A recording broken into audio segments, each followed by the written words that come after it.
Hello students. आज के session में हम जानेंगे राजस्थान के रामसर स्थलों के बारे में, रामसर साइट्स ऑफ राजस्थान के बारे में। तो ये जानना है इसमें हमें कि राजस्थान में जो रामसर साइट्स हैं वो कितने हैं, पहला कौन कौन से हैं, दूसरा, और इसी बीच में हम जानने का प्रयास करेंगे कि आखिर ये रामसर साइट होते क्या हैं and how many numbers of Ramsar sites are in India. तो let's start with our first question, and that is how many Ramsar sites in Rajasthan? Okay, तो पहला प्रश्न आपके पास जो आएगा वो यही है कि राजस्थान में रामसर स्थल कितने हैं। ऑप्शन आपको दिए जा सकते हैं। पहले में होगा आपके पास 1, दो में है 2, या फिर 3, या फिर राजस्थान में 4 रामसर साइट्स हैं या रामसर स्थल 4 हैं। तो आपको ये बताना है कि राजस्थान में रामसर साइट्स कितने हैं। तो इसका सही आंसर क्या है? इसका सही आंसर है अपने पास 4। तो राजस्थान में रामसर साइट्स की संख्या कितनी है? 4। अब रामसर साइट्स के बारे में हम आगे पढ़ें इससे पहले हमें जान लें कि आखिर ये रामसर साइट है क्या। तो आपको ये पता होगा कि रामसर साइट के बारे में जानते हैं तो एक रामसर कन्वेंशन करके एक ट्रीटी हुई थी, नाम है इसका Ramsar convention. Okay, Ramsar convention. और ये रामसर जगह कहाँ पर है? ये रामसर जगह है अपनी ईरान में। ओके, ईरान जो कंट्री है अपना, आजकल जहाँ पे इजराइल के साथ में युद्ध चल रहा है, तो वहां पर एक जगह का नाम है रामसर। यहाँ पर बहुत सारे कंट्रीज ने मिलकर के एक ट्रीटी साइन की थी, that means for conservation of wetland. जैसे आप हिंदी में क्या बोलते हैं? हिंदी में बोलते हैं हम इसे आर्द्रभूमि या फिर दलदली भूमि। तो कंजर्वेशन फॉर वेटलैंड इंटरनेशनली यहाँ पर एक ट्रीटी साइन हुई थी। और ट्रीटी साइन कब हुई थी? ट्रीटी साइन हुई थी अपनी 1971 में। 1971 में 2 फरवरी 1971 को ये ट्रीटी साइन हुई थी। ये प्रश्न तो ये बन जाता है कि ट्रीटी कब साइन हुई थी, और दूसरा प्रश्न बनता है यहाँ पे कि आखिर ये ट्रीटी इफेक्टिव कब से हुई थी। तो इफेक्टिव हुई थी ये 1975 में। रामसर ट्रीटी 71 में साइन हुई, 75 में ये इफेक्टिव हुई। और इस ट्रीटी के माध्यम से पूरे विश्व में जितने भी वेटलैंड्स हैं या हम ये कहें कि दलदली या आर्द्र भूमियां हैं, उनको कंजर्व करने का प्रयास किया जाता है, क्योंकि यहाँ पर ये जो ऐसे हैबिटेट हैं जहाँ बहुत सारे एनिमल्स या फिर पक्षी हैं, उनको एक तरह से उनका आवास है, और उनको कंजर्व करने के लिए सबसे अच्छी जगह वेटलैंड्स ही है। वेटलैंड्स पे कभी और चर्चा करेंगे एनलार्ज। फिलहाल हमारे पास जो इशू है वो ये है कि रामसर साइट्स राजस्थान में कितने हैं। यहाँ पे जो प्रश्न रखा, प्रश्न में हमने उत्तर दिया 4। जनरली हम सबको पता है कि रामसर साइट राजस्थान में अब तक हम पढ़ते आ रहे हैं, कितने हैं वो? 2। इन 2 के बारे में आपको खूब प्रॉपर तरीके से पता है। एक तो है केवलादेव राष्ट्रीय उद्यान, जिसे हम घना पक्षी विहार के नाम से भी जानते हैं, और ये 1981 में इसे रामसर साइट का दर्जा मिला था। सेकंड जो राजस्थान में है जिसे हम रामसर साइट के रूप में जानते हैं वो है सांवर झील, सांवर लेक, जो कि नागौर जयपुर के बीच में फैली हुई है। इसको 1990 में रामसर साइट का दर्जा मिला था। ये 2 जगह तो ऐसी हैं जिनके बारे में आप बहुत बेहतर तरीके से जानते हैं। अब इशू ये आता है कि आखिर वो 2 जगह और कौन सी हैं। प्रश्न में हमने 4 नाम दिए, तो 4 में से 2 तो हमें पता है, अब तक पढ़ते आ रहे हैं, लेकिन अब बाकी के 2 कौन से हैं? ये 2 वो हैं जिनको भी हाल में जून में ही रामसर साइट का दर्जा मिला है। वो 2 जगह कौन सी हैं? पहला है खींचन गांव, फलौदी में है, जो अपना नया नया जो डिस्ट्रिक्ट बना है फलौदी, आपको पता होगा। तो फलौदी जो गांव है, वहां पर जो खींचन गांव है, उसको भी रामसर साइट का दर्जा मिला है। इसके साथ ही उदयपुर जो हमारा डिस्ट्रिक्ट है, इसमें जगह है मैनार, जिसे आप बर्ड विलेज या फिर पक्षी गांव के नाम से भी जिसे आप जानते हैं। तो इसको भी अभी जून के महीने में ही रामसर साइट का दर्जा मिला है। तो इन दोनों जगहों को जब हम जोड़ते हैं तो राजस्थान में रामसर साइट की संख्या कितनी आती है? वो आती है 4। क्लियर? ये तो हमारी बात हो गई केवलादेव, सांवर झील, मैनार और खींचन। अब इनके बारे में, केवलादेव के बारे में और सांवर के बारे में आप काफी कुछ जानते हैं। हल्का सा शुरुआत कर लेते हैं, छोटी छोटी सी इन्फॉर्मेशन लेते हैं हम लोग। किसके बारे में? एक तो खींचन के बारे में, दूसरा मैनार के बारे में। ये जो आपको खींचन की हम बात करते हैं तो खींचन का नाम लेते हैं, हमें सबसे पहले नाम याद आता है हमें कुरजा का। ये आप देख रहे हैं यहाँ पे। तो कुरजा जो पक्षी है, बेसिकली खींचन गांव एक तरह से इसका एक रिजेंबल बन गया है, इसका एक आइडेंटिफिकेशन बन गया है। खींचन मीन्स कुरजा। तो कुर्जा बेसिकली क्या है? तो कुर्जा एक साइबेरियन पक्षी है जिसे हम बोलते हैं डेमोजियल क्रेन। ये साइबेरियन क्रेन नहीं है। साइबेरियन क्रेन कहाँ आते हैं जनरली? साइबेरियन क्रेन आते हैं केवलादेव घना पक्षी विहार में, भरतपुर में जो है।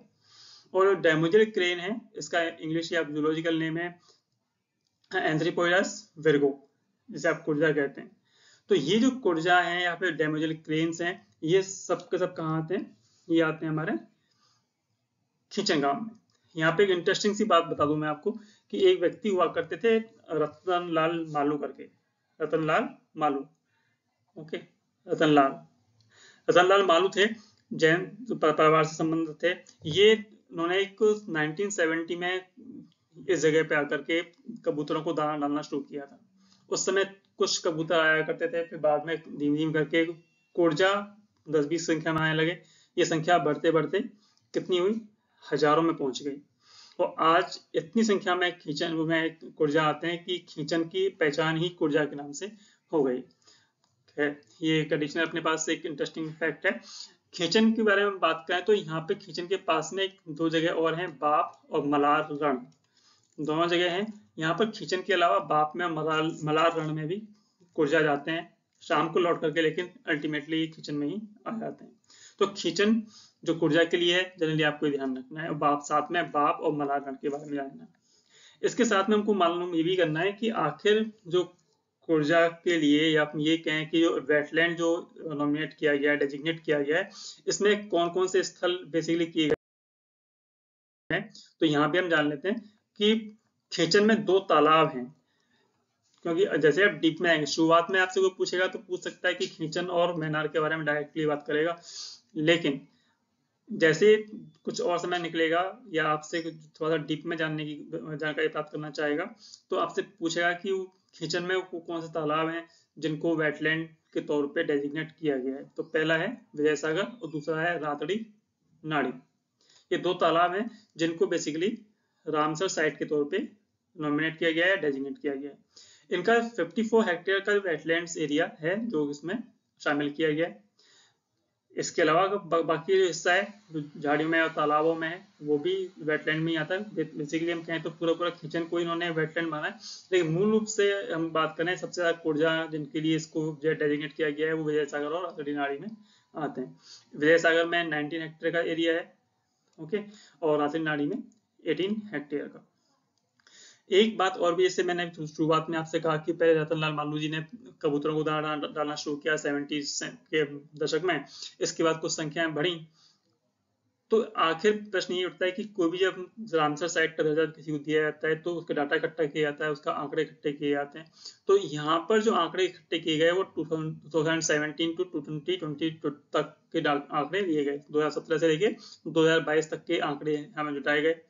जब ये आंकड़े जुटाए गए तो पता लगा कि यहाँ पर बेसिकली हम बात कर रहे हैं खींचन की, तो खींचन गांव में 159 स्पीसीज हमें मिलती हैं पक्षियों की।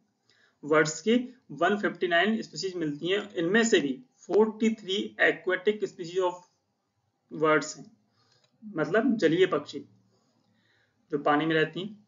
तो पानी में रहने वाले पक्षियों की प्रजातियां कितनी है? 43 अराउंड।